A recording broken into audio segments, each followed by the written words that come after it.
Of course, whether things get shaken up depends on how the favourites race it, but there could scarcely be a more explicit invitation to race than Stage 11. Just 108 kilometres, with the first climb starting after 13.5. That's the super category Monte de Bizan. And there's another, the Col de Pré, which leads straight onto the Courmet de Roselon. The climb to La Rosiere isn't the toughest of the day, but it's the first mountain of the Tour with a finish line at the top of it. Although it's not the first time some of the favourites have raced this stage. In the Dauphiné last month, and no doubt in his mental reruns ever since, Geraint Thomas led Dan Martin, Romain Bardet and Adam Yates to the line, consolidating his hold on the yellow jersey and going on to win the race overall. I think it'll be pretty similar. I think it's going to be racing full gas from the first climb. I think you know, it could be a few guys on GC might try and get in the break and things, and so I think that first climb is going to be hard. It's going to be, you know, trying to control who's going away, and then, you know, after that it's not far to the finish. You know, like I say, it's only a short day, and you know, mountaintop as well. So yeah, I'm sure there's going to be a lot going on. Starting with the removal of Greg van Avermaet from the top of the standings. He extended his lead over Geraint Thomas to 2 minutes 22 yesterday, but that should be wiped out today. The contenders mostly kept their relative time gaps yesterday, with Alejandro Valverde and Jakob Fuglsang shuffling up, and Vincenzo Nibali and Primož Roglic moving into the top 10 behind the tied trio of Froome, Yates and Landa. Rafał Majka dropped out of the top 10. Rigoberto Urán dropped out of contention altogether, 7 minutes down now.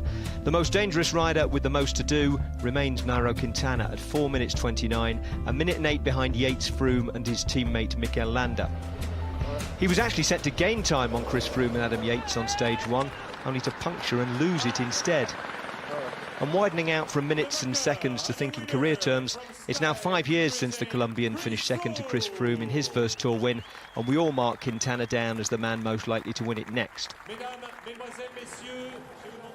Hello, you know, sometimes it feels as though this job mainly consists of driving around France looking for beautiful vistas to ruin by sticking all sorts of less visually interesting stuff in front of them, ourselves for example. So just assume from here on that every opening link comes with an implicit apology for spoiling the view. This is today's La Rosiere, the final climb of stage 11. Not tough enough on its own to create serious time gaps among the contenders. That'll depend on how the rest of the stage is raced. So not necessarily the perfect launchpad for Nairo Quintana to start taking back some of the time he needs. But he needs to start taking it back somewhere, and Daniel Friebe spoke to him on that subject down at the start this morning. Nairo, hoy es un día más adecuado para atacar que ayer? No. ¿Por qué? No, esperamos, verdad, tener buenas piernas, buenas sensaciones. Esperaba ver los rivales cómo van y, bueno, si hay posibilidad de hacer un ataque, lo podremos hacer. Pues tenemos que ver las fuerzas que tenemos y el ritmo del equipo Sky para saber si podemos atacar o no. Fue un poco deprimente ver la fuerza de Sky ayer. No, deprimente para nada, pero sí es cierto que estuvieron muy fuertes y que han seleccionado muchísimo el pelotón. Han hecho una gran fotografía de los que podemos estar luchando por la general y seguramente hoy irán a colocar nuevamente un ritmo bastante fuerte. 165 men at the start in Albertville today, and once Peter Sagan had completed his lucky pre-stage fist bump routine, he lined up at the front. And he was straight off the front once the flag dropped in a 5-man group that also contained last year's King of the Mountains, Warren Barguil. Behind them was a group of 21, including yesterday's stage winner Julian Alaphilippe and Adam Yates' Mitchelton Scott teammate Mikel Nieve. Sagan led through the intermediate sprint at 11.5 kilometres to increase his points lead to 121 over Fernando Gaviria, and did his bit to help launch the group on its way before falling back. On the climb of the Monte de Bizan, Alaphilippe and several others got across to the lead group, and Alaphilippe led Barguil over the top. The field was in pieces behind them. Greg van Avermaet had already lost contact with the main field. So had Mark Cavendish and most of the sprinters, and this is a dangerous day to do it. Short, fast and likely to produce a very tight cut-off time. Sky set the early pace on the front of the pack as expected, but as we join the race on the Col du Pré with the lead group the best part of 6 minutes ahead, that's beginning to change. Well, a good few kilometres of the Col du Pré to go, and having been a Team Sky show thus far deep into this stage, Movistar have taken it up.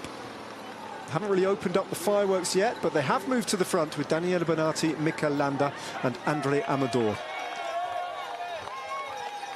Meanwhile, at the front of the race, with 5 kilometres to go, this group gets ever smaller, and the next rider just put into slight difficulties is Darwin Atapuma from UAE Team Emirates, and it's all about Fortunato Samsic. Mind you, they're beginning to get through their riders now.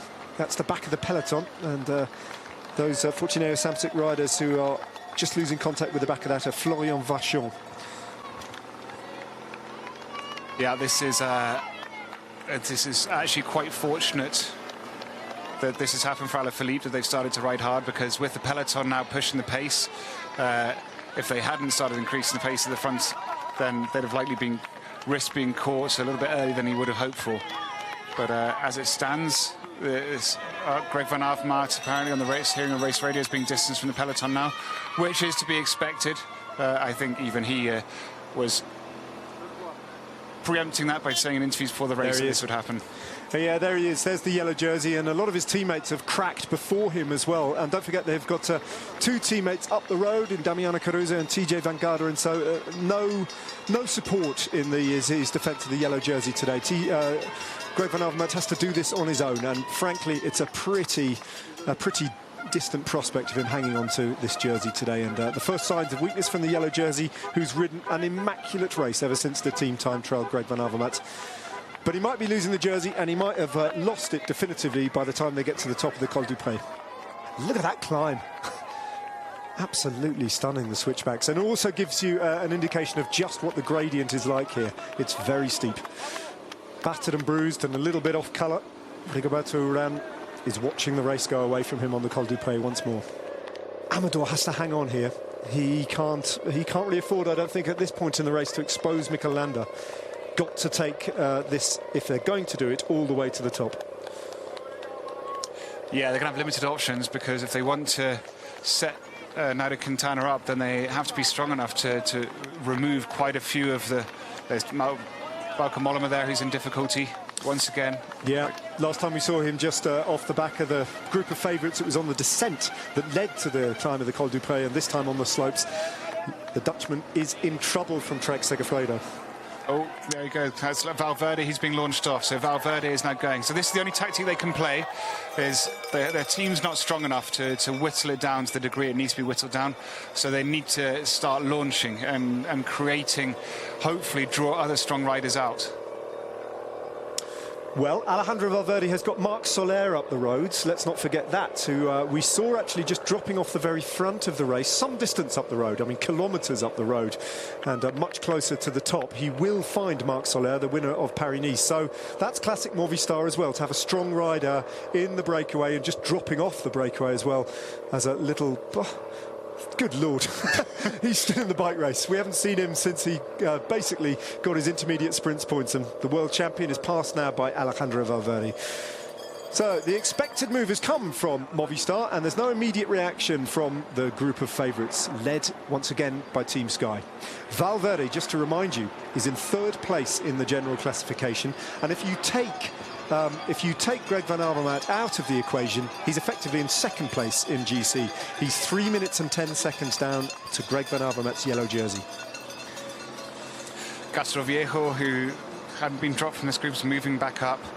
So it would be in a Team Sky's interest just to lift the pace, to get Moscon to lift the pace slightly and let off the pace slightly and let Castroviejo come back up to the front. There he is, moving up the right-hand side, and let him do the hard work now, saving Moscon a little longer. As you can see, Team Sky are in complete control still. So Valverde is leading this little group of riders who were in the original breakaway. And he's actually there just benefiting from his effort at the moment, and they're sitting on his wheel. But he's left the peloton, and he is the first big hitter, really, to hit out in the general classification race in the mountains. And at the moment, they're watching him go. At the front, though, this breakaway is still enjoying a 5-minute 18 advantage over the group of favourites. That's the 3rd group on the road. Greg van Avermaet is now almost at the point of having ceded his yellow jersey. As you can see in the 4th group, it's all going away from him, as he probably knew it would.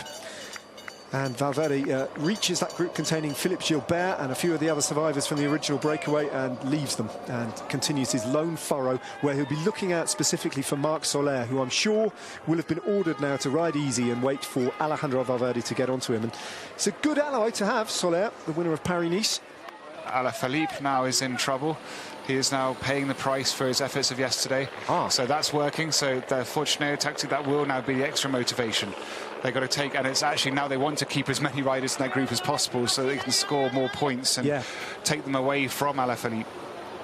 Rafa Majka, who's looked pretty good so far. First signs of weakness from him on the Col du Pré. I wonder if he'll be losing time today, and if that's the case, you might see Rafa Majka reverting to type on the Tour de France and hunting down stage victories. Too early to say that he's out of contention in the general classification, but on that evidence, with all the climbing still to come, Majka's in trouble here. Yeah, that's not a good sign. There's still, I mean, Castroviejo's on the front, so Team Sky haven't even started to use their climbers, while Pauls is there in second place. So the fact that Majka's being dropped before Team Sky have even used their climbers means that he's definitely disappearing off GC today. And the next rider to drop back is Chad Hager from Sunweb. Now, he'll have been riding just easily, I would hope, and Tom Dumoulin would hope, and he will be an important part of Tom Dumoulin's race if he can hold on to the peloton, having been in the early break. Alaphilippe's legs have really come off now. Dropped by Guillaume Martin and falling back through the convoy of cars that follow the breakaway. Soler is somewhere in between this group and Valverde. Fully aware that Valverde will be coming. There he is, as we speak. There we go. It's the old Movistar 1-2. Now, what can Soler do for Alejandro Valverde, apart from providing a wheel at this point and a little bit of respite for his team leader, or one of his team leaders? But it's an important role he's going to have to play here. Very important role, because Alejandro Valverde has just made a massive effort, and you can see on his face whereas Soler has had a little bit of respite there. He'll have given himself a rest, fueled up, fully aware that Valverde was coming and knowing that now he's got to act as a super domestique to Alejandro Valverde. And over the top goes Warren Barguil with Serge Pauls in second place. So that's your selection in the battle for the King of the Mountains jersey, having dispensed with Julien Alaphilippe. Barguil adds 20 to his tally. Pauls picks up 15 for second place over the top of the Col du Pré. Short descent, and then they climb again.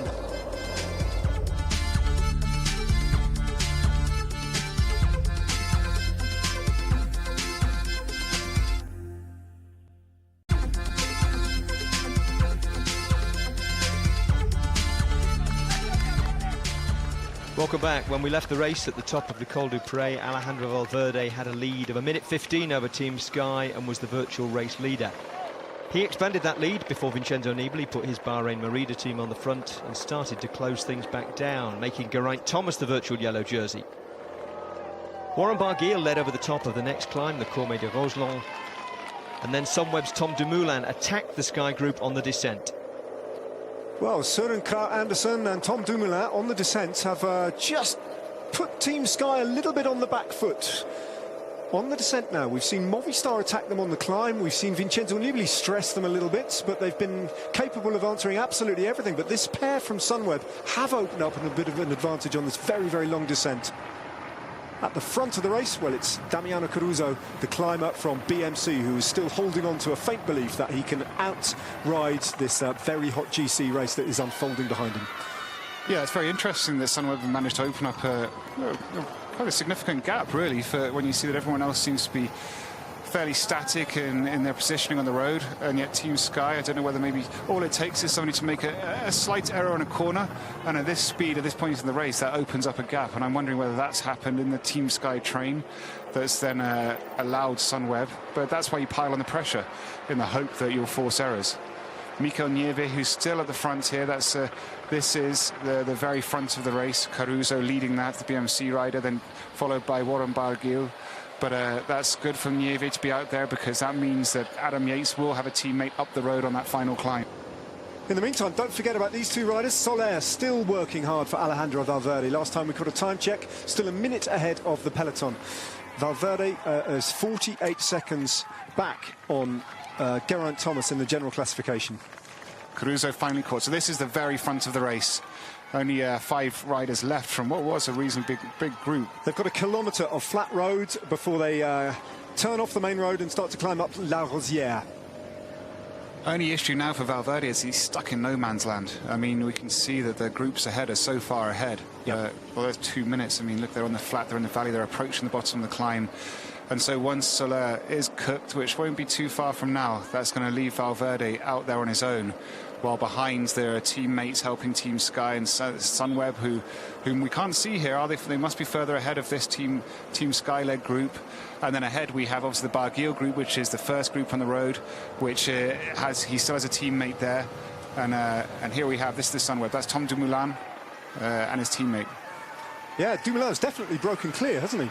I think it's Søren Kragh Andersen and Tom Dumoulin, and they have clear distance between them and the Team Sky chase. So he's bought himself a few seconds at worst. You can see there, he's got 30 seconds, according to that graphic, between Dumoulin and the peloton. So that really is quite a significant move, potentially. David, we didn't hear of a crash on the descent involving any of the Team Sky riders, but when we saw Dumoulin and Kragh Andersen attack, we did see whichever Sky rider it was just looking around as if one of the leaders had maybe overcooked a corner or just got distanced, or something must have happened to create that 25-30 second gap. Yeah, as I said, all it takes is late braking, missing a corner, missing your line, getting it slightly wrong, maybe a chain slipping as you're accelerating out the corner. At the speed they're going, and the pressure on the race at the moment, it only takes a mishap that costs you 2 or 3 seconds, and that gap opens up. And once the gap opens, then, as you can see, you profit from that. Well, I think the Sunweb attack on the descent was not in the playbook that we imagined. This move from Alejandro Valverde and Marc Soler, possibly slightly more expected. They are now on the climb. The Movistar pairing of Marc Soler and Alejandro Valverde have the small matter of 17.6 kilometres up La Rosiere to deal with, an average gradient of 5.8%. The first 5 kilometres of which are pretty gentle, then the middle 5 absolutely brutal, and then it flattens off in the final 4 kilometres or so. There you go. Look, there's a 2. That's a great shot.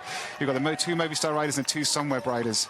So at some point, those 2 domestiques who are leading, they're going to both blow up, and then the 2 leaders are going to be left. Well, at the moment, if they make the bridge and make the contact, those 2 Sunweb riders, that could become a 4-man team time trial for as long as the domestiques can do the work on the front. It'd be very interesting to see if they do get together, who rides on the front. Well, I mean, yeah, exactly. I think Soler is blowing up here, rightfully so. Søren Kragh Andersen is doing an amazing ride, but I guess in his head, his job is just to get his Dumoulin onto those wheels. Then his job is almost done. And so he's on a big pursuit now, but he's still looking very good.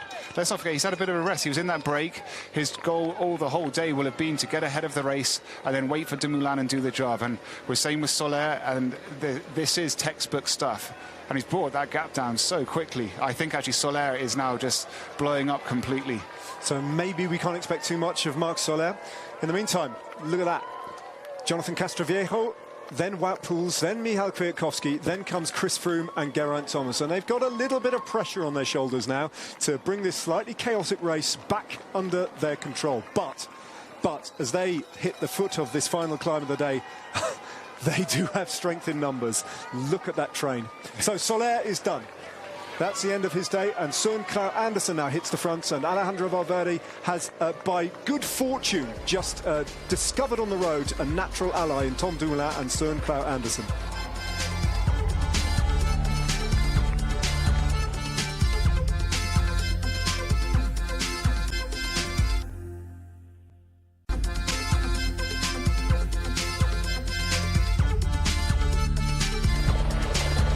Second group on the road, the Cofidis pairing of Herrada and Perez. Well, they're just hoping that this race comes back towards them, and they're trying to hunt down a stage win, as are Warren Barguil and Damiano Caruso, Mikel Nieve. Now, Michael Valgren from Astana has dropped away, and he will be sitting up now and waiting to do something, whatever he can, for his compatriot from Astana, Jakob Fuglsang. As Mikel Nieve leads the head of the race in the company of Warren Barguil through 10 kilometres to go, you can see the gradient kicking up. That is a steep hairpin, and it continues in that fashion for the following 5 or 6 kilometres, right up till they get back on the main road, where the road flattens out considerably and is exposed to wind, and there it would be very difficult to launch an attack. So the next few kilometres are absolutely critical, not just to the peloton, but also to these riders who are trying to contest a stage win and stay away. You can see Nairo Quintana out of the saddle there. Seen very little of Quintana. We've seen Alejandro Valverde attack, a perfect foil for him. And there's Quintana, and a little bit further back down the road, Mikel Landa still in that selection. Valverde now loses the wheel of Tom Dumoulin. Yeah, Tom, as I said, Bob Youngles, as we hear, is being distanced by the group once again. But Tom Dumoulin, you know, he's not letting up. He's just got to find his rhythm and just stick at it now, because this is the steepest section. There's no point in hanging around and waiting for this group, because he'll get no recovery. So, as I said, he's so deep in, he has to commit to this tactic now. Lots of riders in pairings there. The Lotto Jumbo rider, the pair are still there. This pair, the Cofidis pair, with Navarro clearly in the role of support rider for Herrada. Navarro's job is just to get Herrada into this group, and then Herrada can try his own luck. Adam Yates is in difficulty. We're just hearing on race radio he's being distanced from the Team Sky group, so that's a big disappointment. That might explain why Mikel Nieve is riding at the front. If Yates relayed that he wasn't feeling so good, then Nieve would have been cut free, and Nieve can try and ride to a stage win, which is still very much possible. 9k to go, a 151 advantage, and Nieve might have heard that as well, and sensed the moment of weakness from Barguil, and Nieve is now riding solely with one purpose in mind, and that's riding to a stage win. He is a former stage winner, 3-time stage winner at the Giro d'Italia and of the Vuelta a España, and that's confirmation of what you just heard, David. Yates distanced surprisingly early on this climb and going out of the back of the group of favourites. Well, that's Mikel Nieve attacked within seconds of that news coming across race radio, so the director sportif must have relayed it to Nieve and said, OK, cut free, you can go now. And so that's what we're seeing. 147, that's what he has to think about and to control, and he is, well, he's looking on really good form, isn't he, Nieve? And an interesting situation that he wouldn't expect it at the beginning of the day when he got in that breakaway, but now it's all or nothing from Mikel Nieve, and he's got no other riders anywhere near him at the moment. Caruso and well, it's actually Navarro having done all that work for Herrada. Navarro is the better of the two Cofidis riders, and it looks like Barguil is just beginning to pay for his efforts of earlier on in the day, chasing the King of the Mountains points with Julian Alaphilippe. You can see how slowly this tiny little Spanish climber Mikel Nieve is going up these slopes, and that'll tell you precisely how steep they are. The steepest part of the climb, that's where he is at the moment. 8.3 kilometres to go, and the next 4 kilometres are pretty much all this steep as well. Huge day for Geraint Thomas this. We might well be looking at Geraint Thomas in yellow at the end of the day. He'll definitely hope that, and so will his team. They'll want to keep him in GC contention for as long as they possibly can. Mikel Nieve looking good, and he's holding that gap. I mean, it's fairly stabilised. It's not coming down rapidly, but at the same time, it is Kwiatkowski who's quite happy. The GC situation is under control at the moment. They have the virtual yellow jersey and Geraint Thomas. They, in theory, don't need to do anything else. They can ride a controlled race. Everyone else is looking at the limit. Zachary now in trouble. Yeah, the team leader, the Russian from Katusha Alpecin. He has not looked in prime form so far on the Tour de France. Confirmation of what we've seen on stage 11 now as he drops off the back. Daniel Martinez from EF Education First, he goes as well. Alejandro Valverde just battling to remain in contact with that group of favourites. It's important for Movistar that he doesn't lose time today. Valgren is about to be caught, and Valgren, well, he'll look to do whatever he can for Jakob Fuglsang, who's a little bit isolated in that group. I think Fuglsang doesn't have any teammates there, so Valgren might be an important player for him. Yeah, and Dumoulin just keeps plugging away. I mean, he's doing good race. Still 30 seconds on the group, on the Team Sky-led group, so this is actually working well for him. In the steep section as well. In the steep section. He's got to make it to that 4Ks to go, and then he's back in a terrain that really does suit him. But this is it now. It's almost like he can't let this go. It runs the risk. If there is attack behind him, he's caught, he'll blow up because he's going to be at his limit. But there's one thing we do know about Tom Dumoulin. He's brilliant at pacing. He's world time trial champion. He knows how to do it. Valverde now has dropped away, and Valverde will be isolated here. He is beginning to pay for that big attack that he launched on the Col du Pré. There's no surprise in that, no shame in that either. He's animated the race. He was the first big hitter to come out and really ask questions of Team Sky. So far, as you can see from the 4-rider presence on the front, though, they've been able to answer almost all of those questions so far. Mikel Nieve still looking good. I mean, he's on fire now. 144, look at that, that's definitely stabilised. And remember, he'll have in his head, it's not just 7 kilometres to finish, he'll be thinking 3.2 more Ks. I've got to get to 4Ks to go, then this is going to get easier. Just got to hope the wind is going to be in his favour, because it has been blowing a bit on and off today. But at the moment, he looks completely in control. And it's smart thinking from the team, isn't it, to react so instantly to Adam Yates' lack of form. No, go, get something out of the day. And look, Jakob Fuglsang is going as well. Valgren now just trying to pace his fellow Dane and his team leader back onto into the group, but Fuglsang, first real signs of weakness from the Astana man. That's going to be a massive disappointment for Fuglsang. There were hopes, there's been a lot of talk of him maybe wanting to make it onto the podium, but we're seeing that that's just simply not going to be possible. One by one, they're getting whittled down, aren't they? Gorka Izagirre. Now, well, he's a teammate of Vincenzo Nibali. Where's Nibali? Oh, Kwiatkowski's not got much left, so he's probably got less than a K if he keeps at this pace. In which case, Egan Bernal, for the first time, we're going to see on the front, apart from a day in the first week in Brittany. This is a big moment for Egan Bernal. Let's see what Dumoulin's done. If he's still closing in on Nieve, that means that it's Kwiatkowski who's blowing up behind. Because look at that, he's opening up the gap. So I think Kwiatkowski is completely blowing up, and this is brilliant for Dumoulin. But it does mean they're going to have to react, Team Sky. They're going to have to take Kwiatkowski off, or they're going to have to put Egan Bernal on, or they're going to see themselves being attacked. Brilliant ride so far from the Dutch rider, the winner of the Giro d'Italia last year, the runner-up on the Giro d'Italia. He now is potentially the biggest threat to Chris Froome and Geraint Thomas and Team Sky on the mountain, on the final mountain of this mountainous day, La Rosiere. What a battle is unfolding.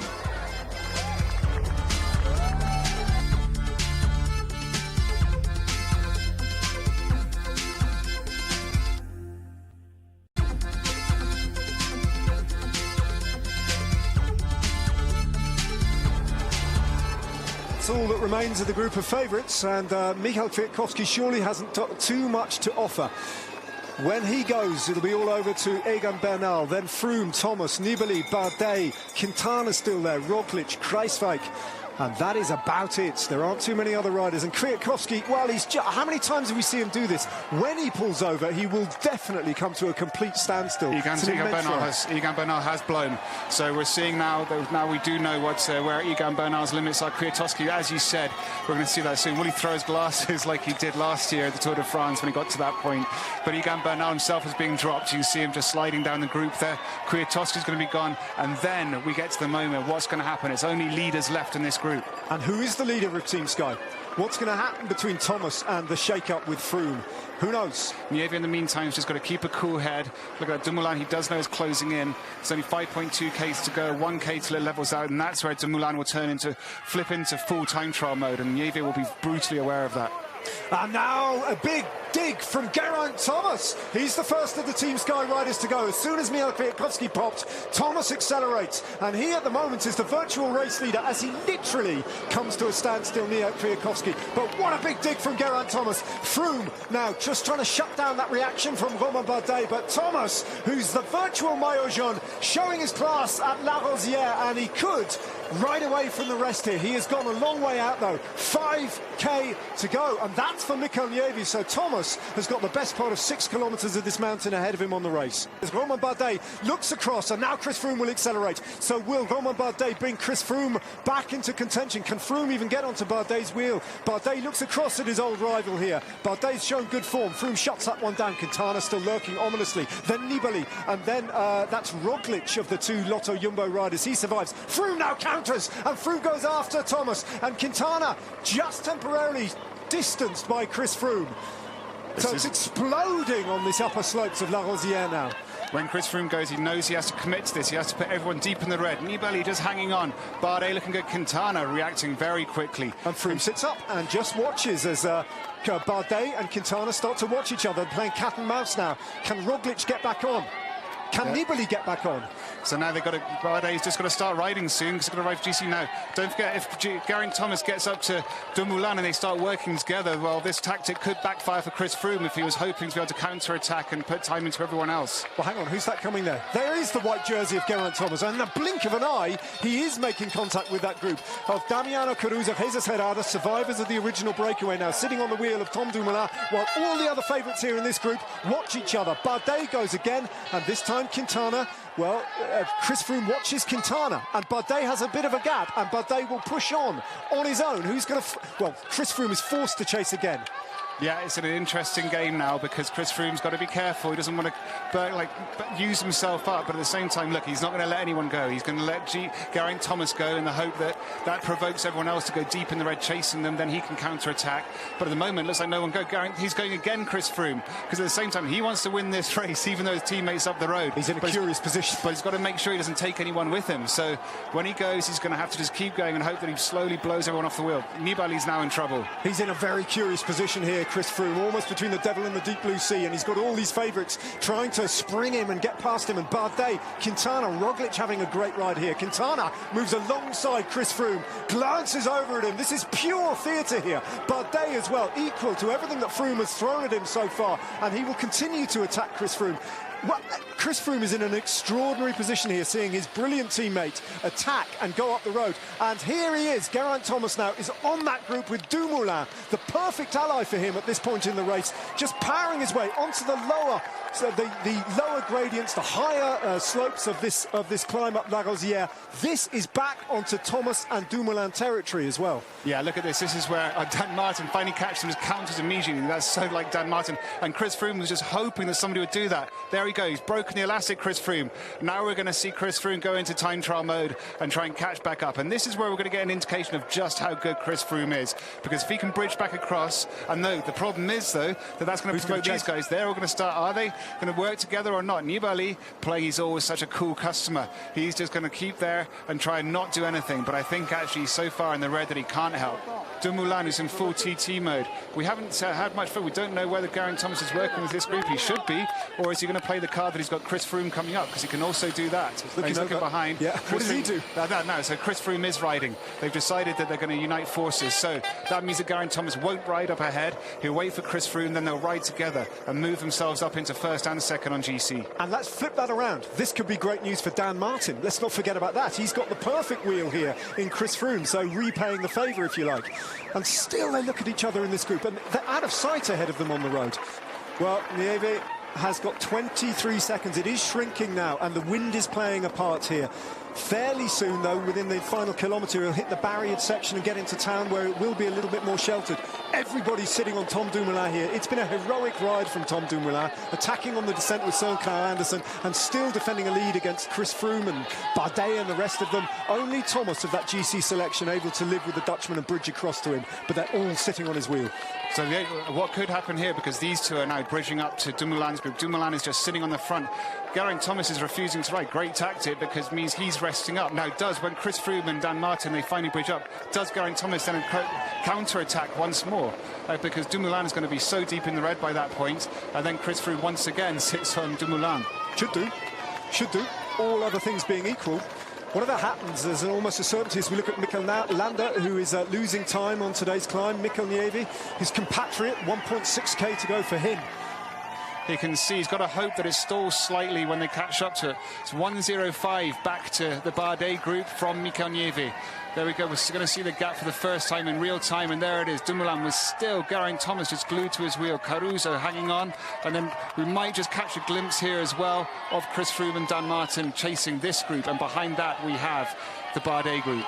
Well, Dumoulin's incentivised, but he must be absolutely on the limit now, Dumoulin. Brilliant rider though he is. He has been just attacking ever since that he opened up that gap on the descent. Full-blooded attack on the climb of La Rosiere, on 17.6 kilometres of it. So close, only 9 seconds separating the Dumoulin group and Chris Froome's group. So Chris Froome, it was a risky tactic, but it looks like he's going to make it back on. 1 kilometre to go for Mikel Nieve. 22 seconds in the locker for the Spanish man. The climb up from Mitchelton Scott, who started the day thinking, I'll get in the break and I'll be there when Adam Yates needs me. In fact, he wasn't put to service for Adam Yates. Yates having a bad day today on the climb and losing time. That freed up Mikel Nieve, and he's got enough, surely, to ride to victory today. This is the battle for second place on the road, and making gains in the general classification. Chris Froome has dropped Martin and is riding across to that group containing his teammate, Geraint Thomas, who is riding into the yellow jersey on the climb today. Those two Team Sky riders, at the end of the day, there will be the same time gap or thereabouts between them, and we still won't know the pecking order, really. This is benefiting Dumoulin, because it means Geraint Thomas is not going to attack until Chris Froome gets up there, because that would set the kind of the stories in action, if you like. But now it's up to Geraint Thomas to wait for Chris Froome to get there, and then for Chris Froome either to give him to go ahead to go, or for Chris Froome to go himself. And he goes. He's gone. Well, there we go. Geraint Thomas is gone, and he has come off the wheel of Tom Dumoulin and is riding away, and that is a blistering attack. I mean, yes, he's benefited from sitting on the wheel of Dumoulin, but look at the strength of the man. 500 metres to go to the finish line for Mikel Nieve. Thomas couldn't catch him, could he? I mean, these 500 metres are going to be agonising for Mikel Nieve. It's still possible. We saw Geraint Thomas do it between the Dauphiné in June.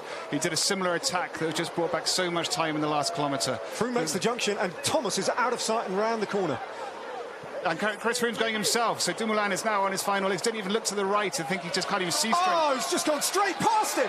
Thomas is going to take the win here at La Rosiere, the first summit finish in the Alps, and he is going to take the yellow jersey as well. What a brilliant ride, confirmation of everything we saw at the Dauphiné. This is a special moment for Geraint Thomas. He's had a career full of special moments, don't forget, but I don't think we've ever seen anything like this. Deep into this Tour de France now, Geraint Thomas, in the form of his life, has absolutely blasted up this mountain, and with consummate ease, rides past Mikel Nieve, takes the biggest stage win of his career on the Tour de France, and into the yellow jersey. Well might he celebrate. That was brilliant. Mikel Nieve would not have seen that coming, and now he sees the rest of the race coming up to him and probably past him as he just despairs of everything that he's seen unfold. Chris Froome now losing time in the big shake-up of the general classification as Tom Dumoulin pinches bonus seconds off Chris Froome. What a race that was. Martin finishing at the end of his limits as well. They battled all the way up that climb, and in the end, well, that was astonishing. Roman Bardet bringing it home, Nibali, Nairo Quintana, Roglic, Kruijswijk has been distanced again. These were the riders, they piled the pressure on, but, well, Movistar did, but it's ended up as being to the benefit of Team Sky. They will all know that they have many more opportunities to hurt Team Sky, but at the moment, Team Sky have just hurt them. And having done the most to hurt them, Geraint Thomas headed straight into the podium area to utter his first words. Where's the turbo? As it turned out, the turbo trainer had to take second place for once as the Sky warm-down protocol yielded to the first round of post-stage interviews. Gee, absolutely astonishing. It's the worst question in the world, but how do you feel right now? Pretty good. It was, yeah, I didn't expect that. I wasn't riding for the stage. It was just more instinct when I went, because I didn't want to get caught just having to ride on the front. And then Froome could follow, and managed to get across to Dumoulin, and then obviously Froome was coming across, so I could just sit on. And obviously it was hard. Like, I kind of feel bad, but I don't. But you know, for sitting on, it was, you could see Dumoulin, you know, in the headwind, and yeah, I just had to do it and then go for the stage. And it's unbelievable. Obviously won the first stage last year, but to win on the mountain is, well, yeah, it's nice. And listen, were you able to coordinate with Chris, because he seemed to come across, and then just at that moment you went off like a bullet? Yeah, so we knew what we were doing, you know. It's just on instinct really, and I was never going to pull with him coming across, and if it was the other way around it would have been the same. But yeah, I think we're both in a great position now, and yeah, long may it continue. Gee, you go and pull that yellow jersey on, and we'll have a word with you in a minute.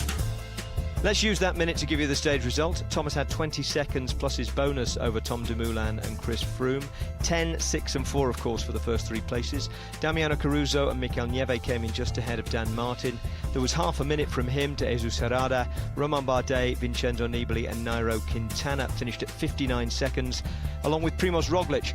His teammate Steven Kruijswijk was 5 seconds behind him. Mikel Landa was at a minute 47, 48 seconds behind his teammate Quintana. Alejandro Valverde lost 3 minutes 30 after his work out front. Adam Yates cracked today and lost 4:42. Greg van Avermaet waved goodbye to the yellow jersey early, finishing over 20 minutes down. And while Geraint Thomas made his first trip to the podium for the stage win, there was a conference going among the race commissaires about riders who'd come in outside the time limit. They took pity on Katusha's Rick Zabel, who was 5 seconds outside it. His teammate Marcel Kittel and Mark Cavendish's teammate Mark Renshaw, though, were both well outside. Mark Cavendish himself came in alone an hour and 5 minutes after Geraint Thomas, over half an hour outside the elimination cut-off. By that time, Thomas had been onto the podium, taken the yellow jersey for the second tour in a row, and descended back into the pit of microphones and cameras for his interviews wearing it. We'll get to that in a moment after a look at the GC. There it is, a Sky 1-2. Geraint Thomas leading Chris Froome by 1:25, with Tom Dumoulin third, another 19 seconds back. Vincenzo Nibali is fourth at 2:14. The Lotto NL Jumbo pair of Roglic and Kruijswijk are either side of 2.5 minutes. Mikel Landa is just 20 seconds ahead of his teammate Nairo Quintana now, with Romain Bardet in between them. Dan Martin and Quintana are tied on time at 3:16, and they're the last men inside 4 minutes. Alejandro Valverde is the first man outside in 11th. Jakob Fuglsang and Ilnur Zakarin are the last men within 5 minutes now of the new race leader. GC, I should say. Looks pretty good at the top there, huh? You and Froome, like a year ago. Yeah, I didn't expect that, really. Just a great day. Well, great race so far. So far, so good. But, yeah, for the team, it's an amazing position now. Like I said, anything can happen. It's only halfway through this race. And for me, it's just really nice to get that win. And to wear the jersey, even if it's for a day, it's massive. And, you know, I luckily did it last year, and to do it 2 years on the trot is an amazing feeling. And, yeah, whatever happens now is a success, and I can be happy. And, yeah, but the team's riding great, so long may that continue. I think you've already had about 4 journalists sitting in this seat asking you about the leadership question, you and Froome, and you sort of semi-answered it there, but just talk us through it. You're in yellow, he's won 4 Tours de France and the last 3 Grand Tours. Yeah, he's won 6 Grand Tours. He knows how to race over 3 weeks. He's the leader. I'm just maybe a bit better than a pawn, but you know, I think it's just a great position to be in. Like I said, it's still half the race to go. Who knows what's going to happen with me? But you know, as long as the team keep riding as we are, it's a great position.